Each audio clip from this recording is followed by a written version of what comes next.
Good morning, everyone, or good evening, good afternoon, wherever you are. It's me, Ari Dasset. For those who've been on my channel for a while, it's Rashid.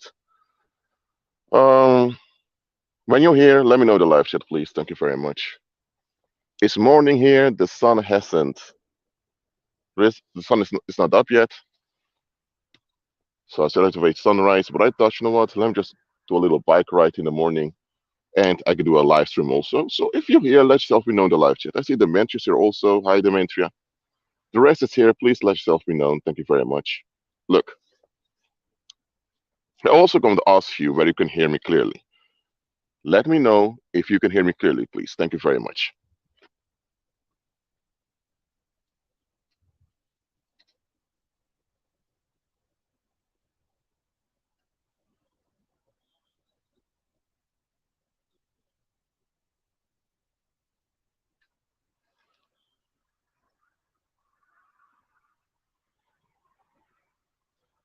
Can you all hear me clearly?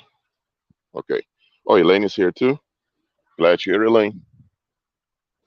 Now, the topic of this live stream is okay, how should I explain it? Will willing ignorance. Let me say it like this. The topic of this live stream is willing ignorance. Okay. Ignorance means you're not aware of something. Okay, for example, right now, what do you see? You see me over here, and you see this big street light over here. Can you perceive and see what's far behind there? No, you can't. So you're ignorant of what's over there. That's natural ignorance. You cannot see, hear everything as a creature. You cannot. All right? That's obvious. So you have natural ignorance. That's information you cannot know. For example, you walk into a mall. Do you know the names of everyone in there? Let's say there are 500 people in the mall. Do you know the names of all those 500 people? Guess what? No, you don't. Can you guess what the names will be? Well, if Paul is a common name in the area, then you may guess some people's names are Paul, but you know which ones are called Paul.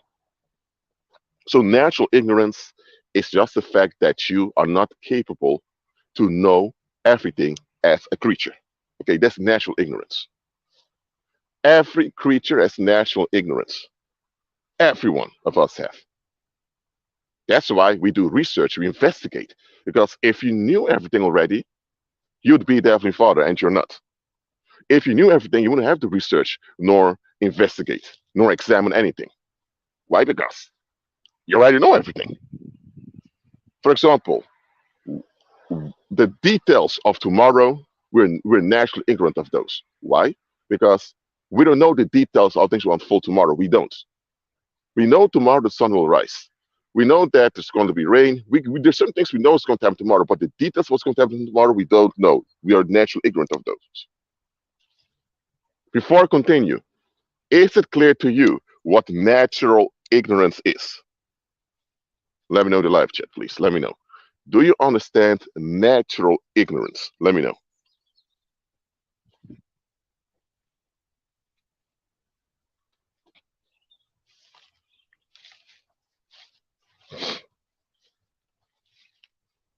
All right.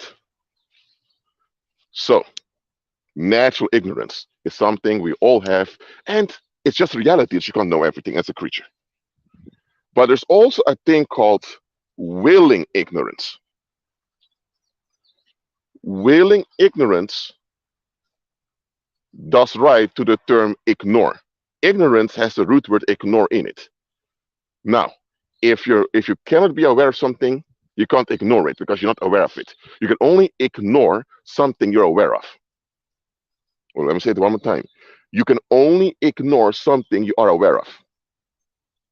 If you're if you're not aware that something goes on, you don't even know something exists, you can't ignore it. Simple as that. Well, willing ignorance is when an individual or a group of people, because there are also groups of people doing this, is when an individual or a group of people decide not to look into something. When people decide not to consider something. Okay, for example, you see me in the view of the camera now. There, okay, let me see. Can I show it like this? Yeah, there you see my bike, right over there. You know the bike is there. Can you ignore the bike? L- Let me know. Now that you see the bike, can you ignore the bike? Let me know in the live chat. I'll wait for, I'll wait a minute for your answers. Can you ignore the bike? Let's see.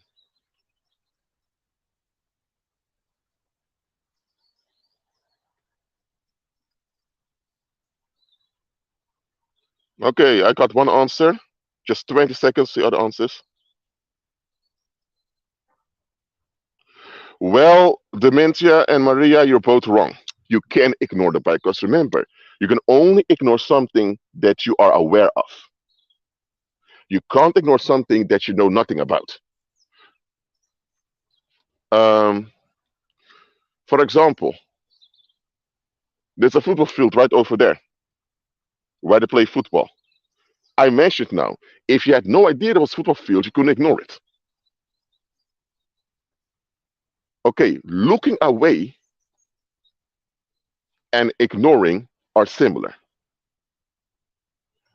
Okay, let's say there's a car accident that happens and someone floats to the sky. You look away because it's too shocking. That's looking away, but you're not ignoring it because you admit things going on. That's bad.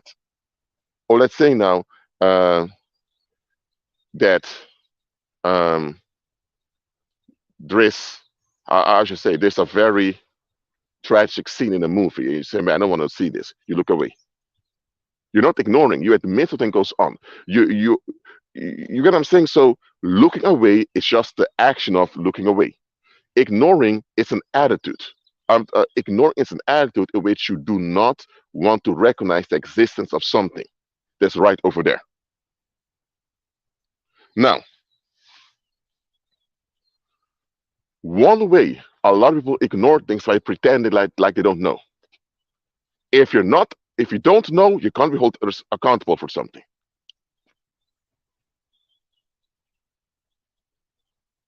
But here's the issue. Is it really natural ignorance? Or is it that it's willing ignorance? Okay, let's say you are in Australia. You're driving on the road. And let's say a police stops you and says, sir, you drive on the wrong side of the road. And you can say, oh, I'm not aware. I mean, turn wrong side of the road. Officer, I'm not aware of that. Do you think the police officer is going to believe this, that you're not aware that you're driving on the wrong side of the road in Australia? No, because everywhere around you, you can clearly see people driving on, let's say, the left side of the road. By the way, I'm not sure I drive on the left side of the road in Australia, but anyway, let's say, for example, let's say that in Australia, they drive on the left side of the road. And you come there, you drive on the right side. You can't say, I'm not aware you have to drive on the left side because it's obvious in your face, everyone's driving on the right side. Now, you can ignore that it's a norm to drive on the left side and drive on the right side, but it's not that you don't know. It's simply that you decide to pretend not to know so that you can do whatever you wanted to do. Or let's say you enter a restaurant, or you enter any a mall or any other building. The context is it's a building, means some people built it. The building is in use. So who's the one running the building? So that context already shows you, okay, this building is not my possession. Other people built it and other people are using it. So those people may have expectations of me how to behave over here. So in that case, even if you're not, let's say someone wants to smoke. And let's say they say, oh, it's for we don't allow smoking over here. If they didn't put on a sign forbidden to smoke, then they can't blame you for smoking because they haven't manifested their will that they want people to smoke over there. They have to put it in your face on a big sign, no smoking allowed. If they don't do it and you put on a smoke, they can't argue with you. Simple as that. But if they don't put on the sign, no smoking, and someone smokes, they can say, hey, I was not aware. And indeed, you can't blame them. The only thing you can quote unquote blame them for is say, but you know it's a building used by other people. So shouldn't you be concerned with what other people want? There's only thing you can be upset about. But you can't be upset of them doing something you haven't expressed what you want. So you can't blame them for something they do if you haven't expressed your desire about the situation. But now we cover the topic of ignorance. Ignorance can be natural or it can be willing. Willing ignorance is when you on purpose decide to ignore something, deny something's existence. And denying something's existence is the effort. Look, if I tell you that I have two Bugattis, a Bugatti is it's an expensive car, quite expensive. Some Bugattis cost over €1 million. Let's say I tell you I have two Bugattis. Okay, you can say, okay, Rashid, you say you have two Bugattis, but where are the Bugattis then? In this case, I claim something, but there's no verification that you actually have it. If in this case you deny that I have, in this case you can't deny that I have Bugattis because you're not even aware that the Bugatti is there or not. So you just are not sure if I have the Bugatti. You're still a bit skeptical about it. But if you see me stand next to two Bugattis, now still you can say, okay, you're standing beside two Bugattis, Rashid, but how do we know for sure those cars are yours? Maybe you're at a car fair where they're presenting cars and you just stand with those cars and now you feel like they're yours. It can be that I stand next to two Bugattis and those cars really are mine. But what if I show you a certificate of purchase that I purchased two Bugattis, they're both on my name? Now, that's believable. You see me on a picture next to the card and you see a certificate I show you. Not people say, oh, the certificates are fake. If you claim the certificate is fake, you need to prove now why you think it's fake. If you can't prove it's fake, then you cannot say, oh, you know what? Okay, Rashid has shown us two cars with certificate of ownership. What can I say now to say that that's false? I can't. It's believable. Is there a possibility that the certificate is fake? Yes. But the fact alone that you see me with the cards and certificate, you have to at least admit that I have a claim over those two cars. You can't dismiss it altogether now. If I just said I have two Bugattis, without anything else, you say, oh yeah, right, you have two Bugattis. But if you see me on a picture with the cars, you see me in videos driving the cars, and you also see me with a certificate of ownership, okay. If he was at the car fair where they were showing cars, maybe he could get a test right. Okay. But who would let someone test drive a car that costs over €1 million? Who would do that? So you see me with the cars, driving in them, record on video with a certificate of ownership. Hey, we have to admit this guy has those cars. Unless you have actual proof that can come against it. But what if I show you two Bugattis with me driving in them and a certificate of ownership, and people just don't want to acknowledge that I have those cars? In this case, it's ignoring. Now it's willing ignorance.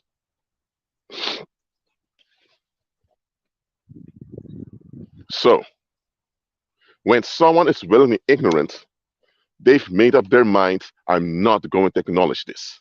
I don't want to deal with this. I'm just going to pretend like it's not there. And I'm going to just escape from this thing I don't want to acknowledge. That is what willing ignorance is. Now, there's this expression, ignorance of the law is no excuse. But this is an accusation in which politicians and courthouses expect you to make effort to know what they've decided, as if they have the natural entitlement to decide over you. It's an assumption and an accusation. And a lot of people fall for it. It's a spell. Look, those politicians and those people in the courthouses are human beings just like you with mortal bodies, and their bodies will also die one day. So what entitlement do they have naturally to decide over you? but they have a claim over you and expect you, as if your duty, to know what they want from you. I'm sorry, but just because you have a claim over me doesn't mean your claim is justified. And it doesn't mean I owe you compliance with your claim over me. So saying that I'm not aware of your claim over me and that's on me, that I should know it, and now because I don't give in to your claim, you have a right to do things to me, I'm sorry, what the heck for narcissistic bullshit is that? But that's how society works. There are claims over you by the crowd, by the public, and the public expects you to be aware of what they want and to just give in to what they want without questioning them. That's what they call being respectful in the world. Being respectful simply means you give in to claims without questioning them. That's what being respectful means. Because the moment you question a claim, there's other people who have to claim need to explain themselves. And if they can't explain themselves, they feel uncomfortable. So that's why they put. That's why they use violence against you when you question them. Now, what is violence and what is force? Force is just you using strength or your ability to do something. That's using force. Violence is when you, on purpose, not by accident, not as a side effect, when you on purpose cause harm and destruction to a human being or to any element out there just to get what you want, or because you just explode because you not get what you want. That's what violence is. There's a big difference between force and violence. A lot of people don't understand the difference. If let's say I'm riding my bicycle and I see someone tries to kidnap a child, I get off my bicycle and I smack the guy down and take the child away. I use force. I didn't intend to harm the guy. The guy was harming the child. I just used the strength of my hand to make sure he would let the child go. And after the child was freed, I didn't keep smacking him. I just slapped him down and took the child away, based on the necessity of the situation. That's using force. Violence is, oh, you don't do what I want. I'm going to make life hard on you. I'm going to make things difficult on you. That is violence. Okay, if someone does not want to comply with the safety on the road, and the police begins to give them a fine, or they take away their car, or take away the driver's license, that's not violence. It's just using force. Why? To prevent this dangerous individual from harming people on the road. That's force. But if a police officer would point a gun at you and demand money from you, some corrupt police officers do that in some countries. Now that is violence. So if let's say, um, let's say a lot of people in the neighborhood wear blue, and I decide I can't stand the color blue. Okay, the color blue is a natural color. Okay, but let's say I would decide I can't stand the color blue, and I don't inform anyone about it, and people walk by me and they wear blue, and I get angry, and I would slap, and I would actually give them a fist, knock them out. Then the police ask him, why did you knock this individual out? He wears blue, and I can't stand the color blue. Okay. Then I have to go before the judge, and just ask me, sir, why did you knock this individual out? Well, he wore the color blue, and I can't stand blue.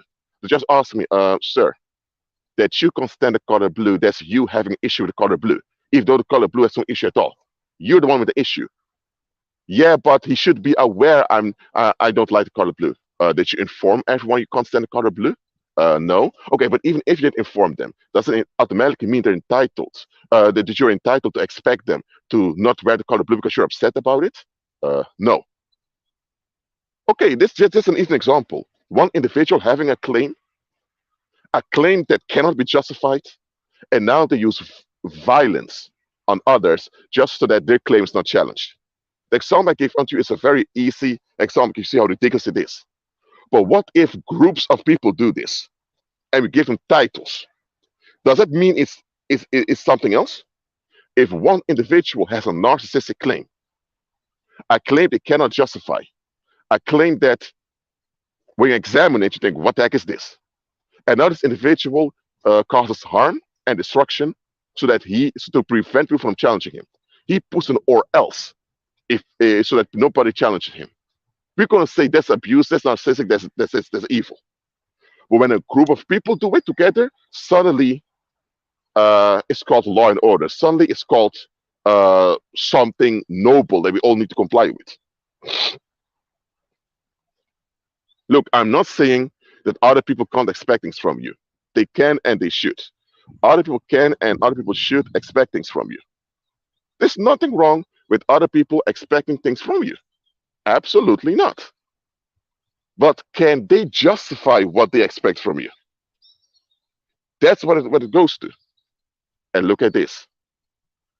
A narcissist, or say a reprobate, one thing they cannot handle is being questioned.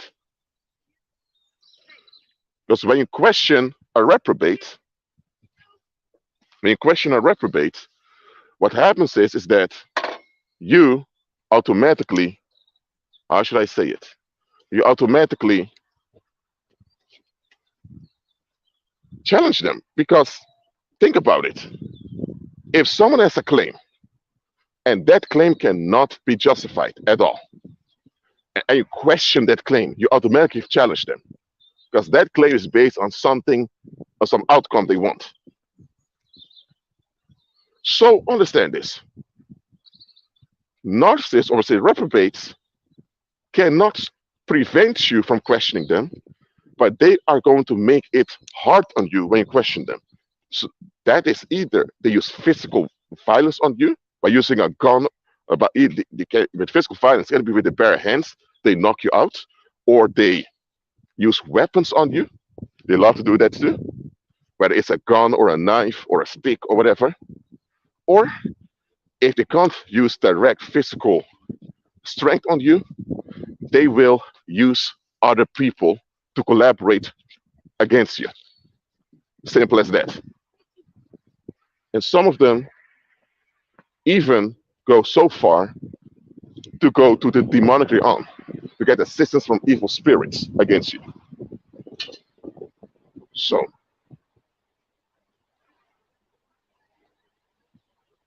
the or else is a spell they put on you to prevent you from challenging their expectations. But this or else can only be done, it can only be enacted if you have a leverage over you, whether on a physical level or on a social level. And the way to get a physical and a social leverage over you is by using spiritual aid, whether it comes from the Heavenly Father or it comes from evil spirits. Now, the Heavenly Father will not comply with you wanting power over other people. The Heavenly Father will grant power over other people to certain believers because they're trustworthy, but you just wanting power over other people, the Heavenly Father is not going to comply with that. So if you have people that just want to escape and they never want to be called out on anything, the only beings that will gladly assist them are evil spirits. Simple as that. The only beings that will assist them are evil spirits. So that's why they all go to the paranormal to get their charms. Because the Heavenly Father will not comply with it. So, understand this, saints. You have been trained not to examine things. It's one thing to question something. It's another thing to examine it. For example, it may well be that in your environment where you live, um, there's a prohibition to drive after, let's say, 10 p.m. Let's say locally they put this rule there: after 10 p.m. nobody drives. If you do drive, the police will come and pick up and tow away your car. Okay, that's a rule they put there, and they enforce it by using police officers to do it. Now, if you question this rule, you simply ask why. Why do we have this rule? That's questioning. Challenging the rule would be confronting people about it, saying, okay, but why do we have this rule? You actually are making people explain it. That's challenging them. To examine something would mean, okay, we have this rule that you're not allowed to drive after 10 p.m. But okay, how many people even have cars around here? Because if you want to make a rule against driving after 10 p.m., then I must assume there are a lot of cars that would otherwise be active after 10 p.m. Because if there are no cars active after 10 p.m., why make the rule you can't drive here after 10 p.m.? It doesn't add up. So now you get okay. So you have this rule: you're not allowed to drive here after 10 p.m.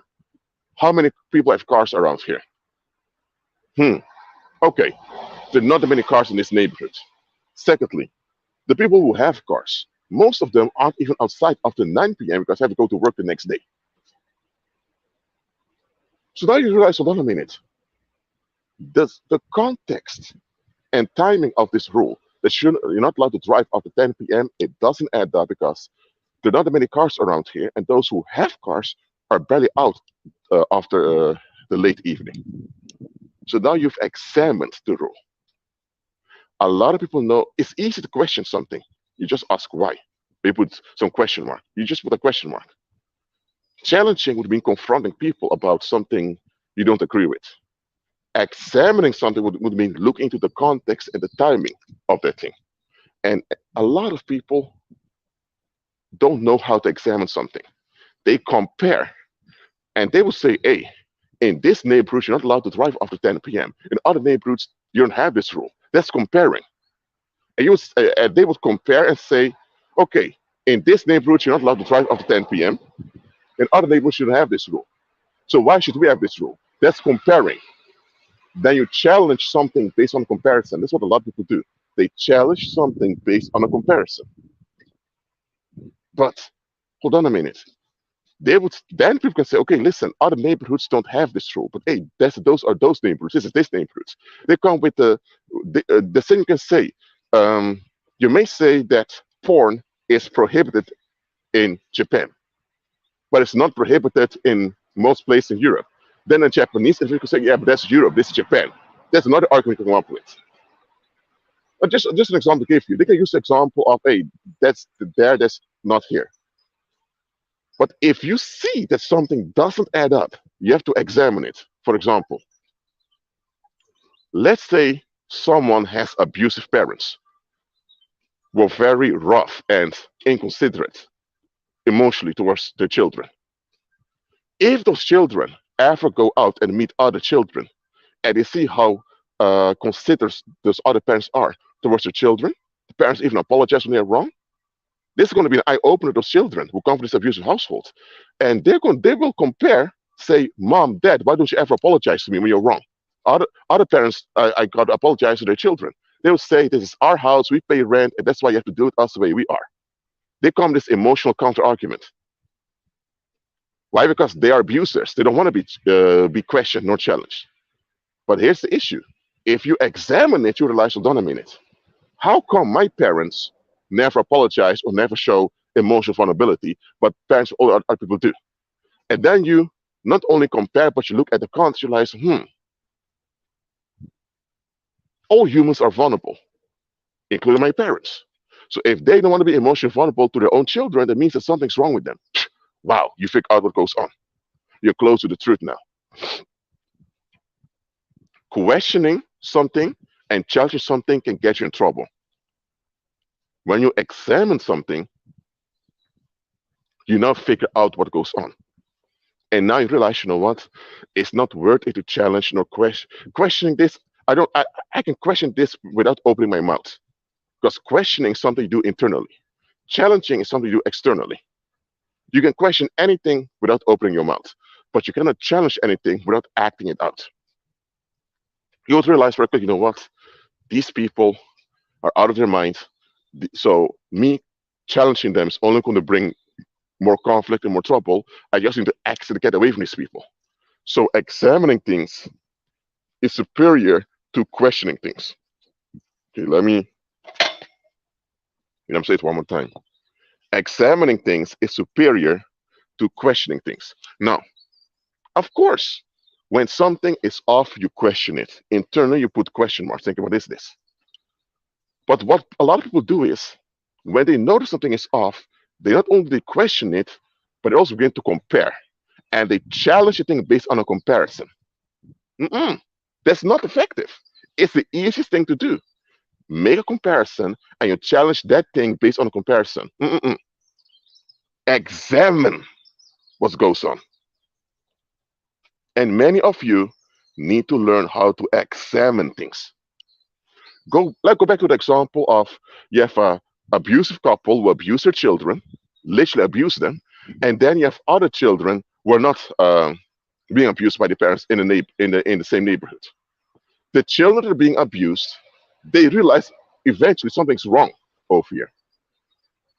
But let's say now you have two. Let's say you have two sisters. One's called Yvette, the other one's called Jenny. I'm just using two names, Jenny and Yvette. Yvette is older, and Yvette just wants to get along with people in the neighborhood. But Jenny, the younger sister, tells the older sister, Yvette, haven't you noticed that all the other teenagers around here, their parents talk to them, they talk things through? How come mom and dad always scream at us, or just don't talk to us, or just explode on us? Don't you realize that mom and dad's behavior is improper? Yeah, then the older sister, Yvette, will say, yeah, but mom, dad, they have issues. And then the younger sister, also a teenager, will say, but okay, but those other parents also have issues. They also have stress. How come they don't explode on their children?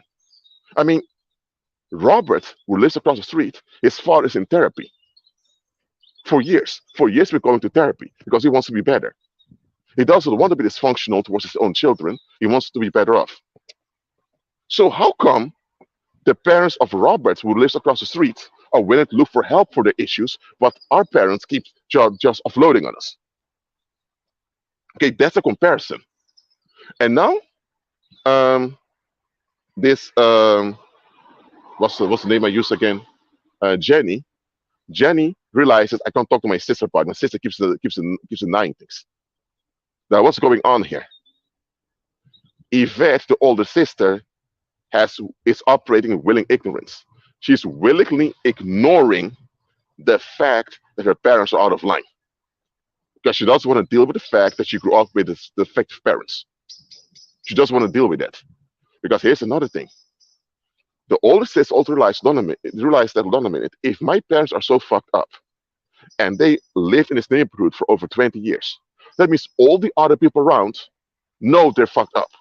So why didn't anyone in this neighborhood intervene when our parents were messing us up? Hmm. That means that all the people in this neighborhood that I want to get along with were actually in on us being abused. And this is something that Yvette doesn't want to face. So she's in willing ignorance about the whole matter. She even says to her younger sister, you're just being rude. If you're not rude, mom and dad will be okay with you. She knows it's a lie, but she holds on to this excuse, you're just being rude, Jenny, that's why mom and dad are so rough at you.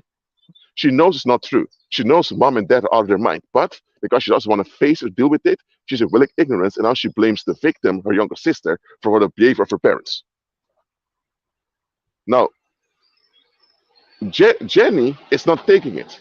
She talks with other people about it outside the neighborhood, and outsiders hear about it, and outsiders look into it, and they actually examine the situation and realize, Jenny, uh, you're a minor still, you're a teenager. Um, Once you turn 18, please leave that neighborhood and stay away from your parents.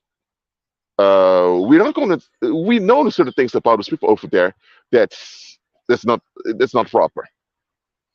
Now, long story short, Jenny turns 18. She moves out.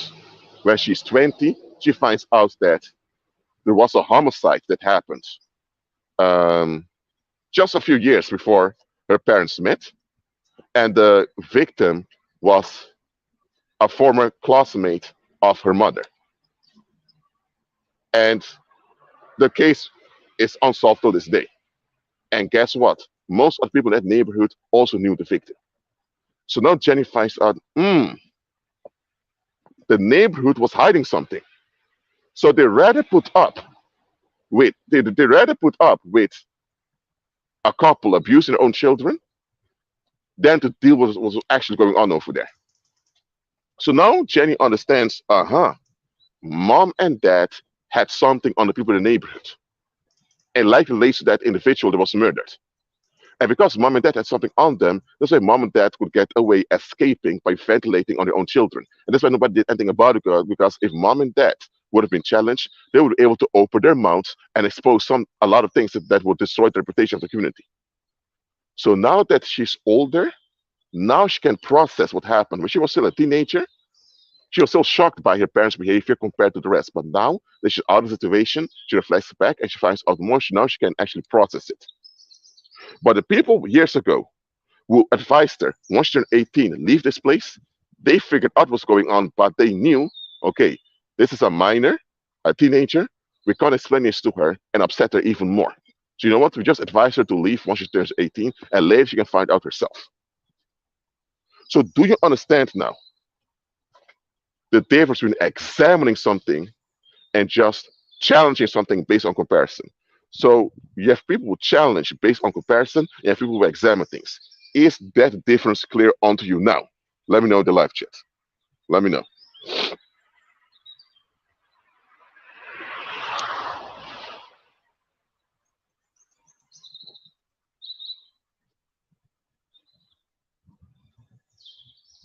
I know that example was a bit long, but I use example to explain to you. Now think about Yvette and Jenny, those two sisters. One of the siblings is in willing ignorance, and because she's in willing ignorance, she becomes part of the problem problem over there.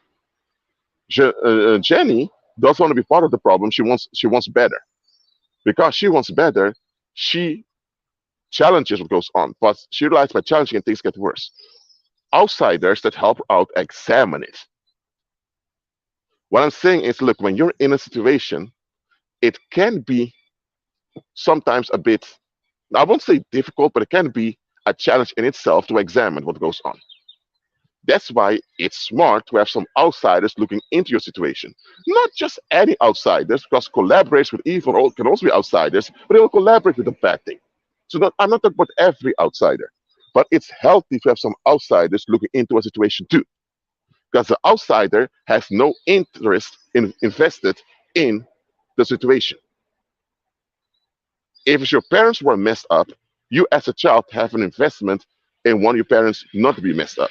So that emotional investment already hinders you from objectively seeing what goes on. You can objectively see what goes on, but your emotional investment makes it hard for you to do that. But someone who's totally not related directly to your parents can look at the situation and realize, man, these parents are fucked up. What goes on with them? Why do they talk to children that way? So because it's your parents, you're used to the way they talk to you or communicate with you, that you realize something is wrong with how they communicate with you. You did feel that something was off, but you couldn't put your finger on it. You couldn't actually put your finger on what is it that is wrong over here. But you knew something was wrong. An outsider can clearly see what's wrong. They can see your parents are reprobate. They're narcissists, and they don't want to change for the better, and just using you as a shield to hide themselves behind. So the outsiders can clearly see straightforward what goes on.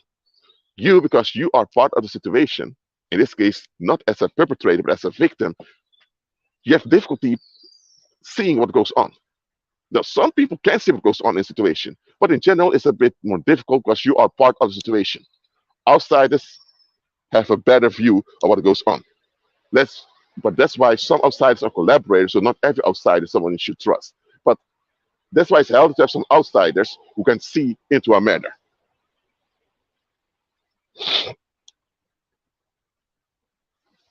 So that dynamic of those two sisters, one is in denial, and the one in denial eventually ends up victimizing the younger sibling who wants solutions. Well, that's the dynamic you have worldwide. That's the dynamic worldwide. You have people out there who admit that mankind is fallen and that we need a solution for a fallen state. Those realistic human beings and are becoming believers serving Christ. And then you have those who do see clearly that mankind is fallen, that they are fallen too, but they just cope with it by escaping. And they're fine with escaping because they don't want to deal with it any further. Those people end up becoming wicked and then reprobate. And eventually they will be deported to the lake of fire. Simple as that. So understand, just like an example I give unto you, Yvette did not want solutions, just wanted to escape. So she ended up just like her parents. Her parents were abusive, her parents were narcissists, and she ended up just like her parents, an abusive narcissist. All narcissists are abusive, but you get what I'm saying. Yvette, even though she was the victim, she ended up becoming a victimizer. So she's not a victim anyone. She became a collaborator and therefore a victimizer herself because she didn't want to face what was going on. Jenny, however, she was a victim, but she realized, I don't want to remain a victim. I want solutions. So she became a victor. Is it clear unto you that you can have the same situation? Let's say you have one situation affecting many people. Some people are realistic about it, and they end up escaping this. They end up getting out of the situation. Now, some of them end up dying when they challenge it. Some people want to get out of the situation, but they do it the wrong way, end up dying. So just understand what I'm saying. In general, those that want out will get out. Other people don't want to admit it's a bad situation and end up being part of the situation. They end up perpetrating the situation further and further. So this or else, this spell that something bad will happen to you that you can't control, whether it's you dying or whether it's you losing body parts because people mutilate your body, or you missing out emotionally on good times. That's one thing used on young people a lot. That's why prison is effective on young people, because nobody wants to miss out good times with friends and family or miss out on opportunities in life. This or else is violence. That's what it is. Look, if you put regulations in place to preserve safety and stability, that's one thing. But the moment you insist on having the right to make things difficult on anyone who doesn't make it easy on you, that's violence. Simple as that. A lot of people don't understand the difference between force and violence. Using force is fine as long as you can justify the force you're using.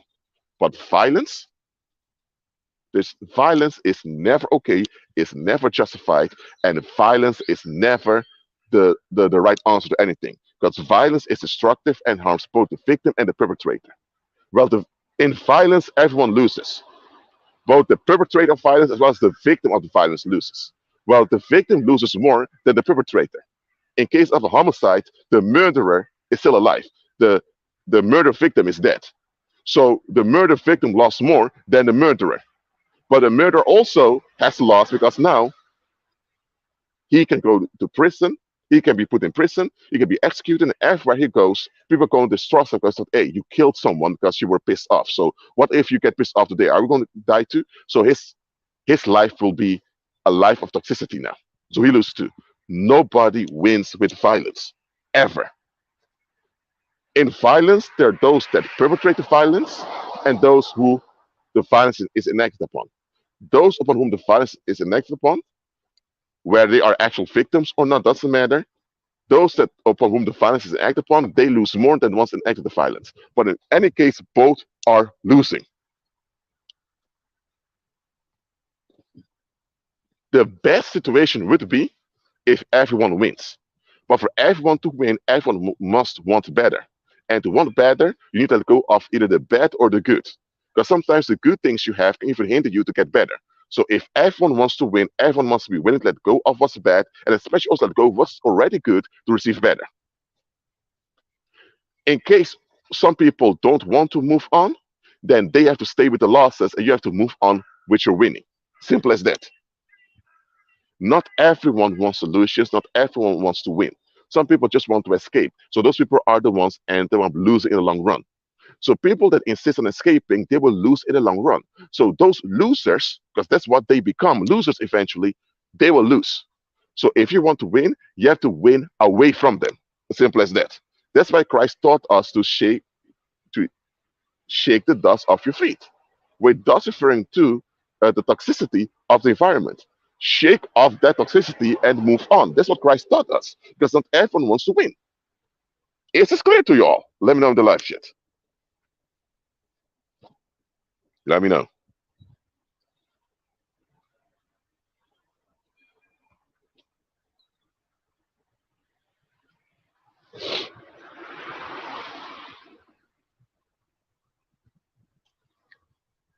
I began this live stream explaining two types of ignorance: natural ignorance, which every one of us have, and willing ignorance. Listen, without willing ignorance, evil couldn't exist on the earth.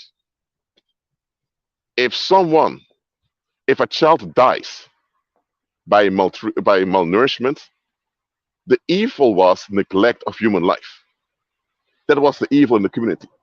People neglected their human lives. That's why this mother neglected the baby and the baby died. So the baby dying is a bad incident. But the bad incident is not the evil. The evil is the neglect of human life, the bad attitude in the community. Let's say a rape occurred. Okay, the rape is a bad incident. The evil is uh, sexual defectiveness. I say defectiveness is because people don't want to do anything about it. So when the public is sexually diseased, that's an evil. So the public must want to be sexually healthy. If the public doesn't have the desire to be sexually healthy, that is evil in itself. And now, because of this evil, bad incidents like rape or child molestation will happen. So, too often we think the bad incident is the evil. No, the bad incident is the fruit of the evil that goes on. And no evil can happen without willing ignorance. So, in the world, there's always an or else. It's not always put into your face. Do this or else I do something to you. Or you better comply or else. They won't always say it directly like that, or they won't write it down like that, or else.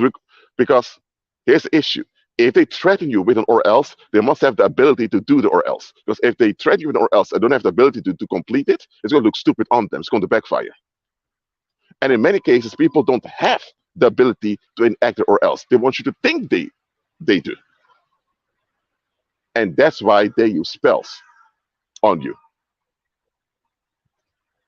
Look, I do not endorse people being neglectful and people being inconsiderate of one another. I don't endorse that.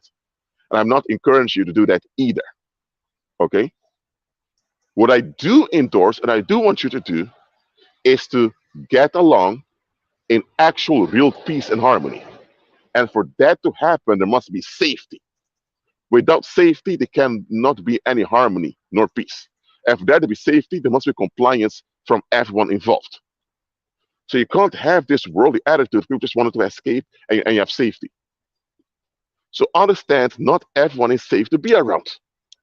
There are even some believers who are not safe to be around because they're not renewed in their mind. So understand this.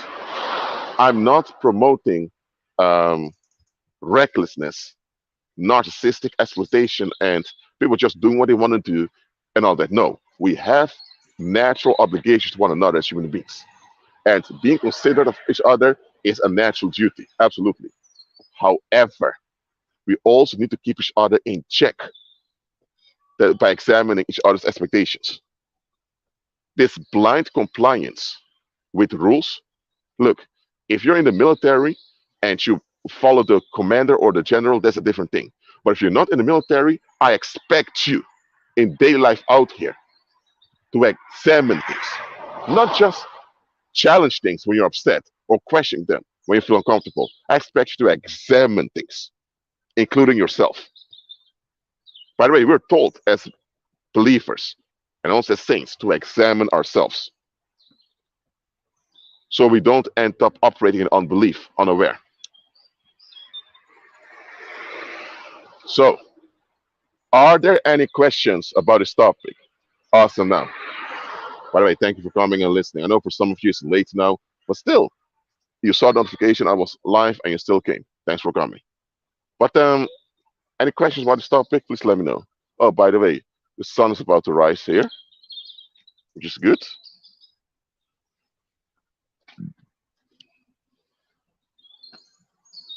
Any questions?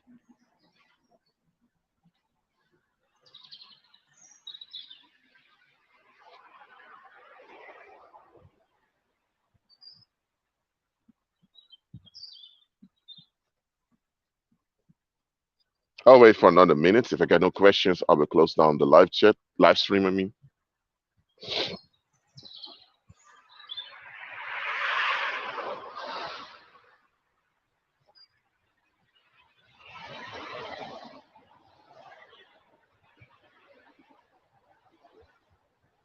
So let me wrap it up. Questioning is something you do inside of yourself. Put it in question mark. Challenging is when you actively confront people about something, either by with your behavior or literally directly with words. I tell you, examine it. Once you question something, examine it. And once you examine it and you figure out, this is not a good thing, peacefully get out of the situation. Is what you do. Challenging things may backfire on you. Look, I'm not saying that you should never challenge anything. Sometimes you need to challenge something. Absolutely. There are exceptions when challenge something is proper. But those are exceptions. In general, just examine something and get out of the bad situation. That is the best and most effective thing to do. Too many wives challenge their neglectful husbands and end up being killed. Some children challenge their abusive parents and end up being murdered by the parents or being set up. Some men challenge their neglectful wives and end up going to prison for false rape charges. Some people challenge the police and they end up going to prison or killed. When something doesn't add up, challenging it can escalate the issue. Examine it and get out. That is the best thing to do. Too many people are so into challenging things. Listen, if a situation is bad and you're in the situation, whether it's your fault situation or not, doesn't matter. If it's a situation that's bad and you're in a situation, you challenge it still keeps you in. You're still in a situation. Look, if a situation is bad and you're in a situation and you challenge it, you're still in the situation. So the bad thing can still harm you. If you examine what goes on and you decide, you know what, I'm getting out of here, now you're out of the situation, so that bad situation cannot harm you anymore. So what's better? To be in the situation and to fight it, or to see what it is and to quietly and peacefully leave it so it can't harm you anymore? What's better? Examine it. When you challenge something, you challenge something.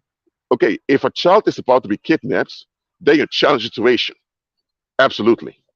Or if someone is not in a state to get out of a bad situation, now you can, for example, let's say someone is kidnapped by some criminals, and now the police sends a SWAT team to rescue an individual. In that case, it challenges the situation.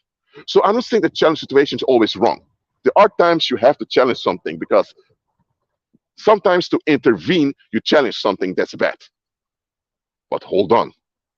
Challenging should only be reserved when there is no other option.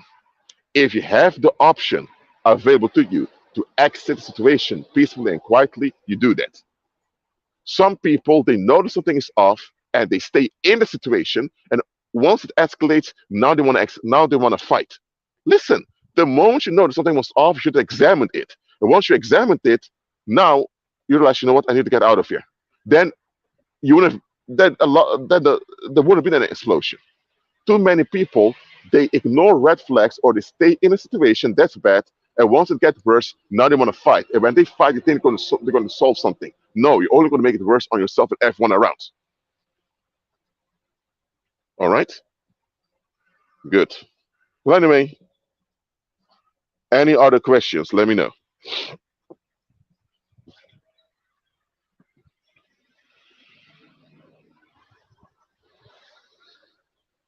Yeah, you see there? Sunrise.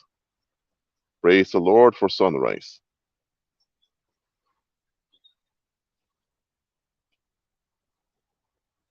Okay, thank you all for being here. Keep on agreeing with Christ, and I'll see you next time. Enjoy the Shabbat.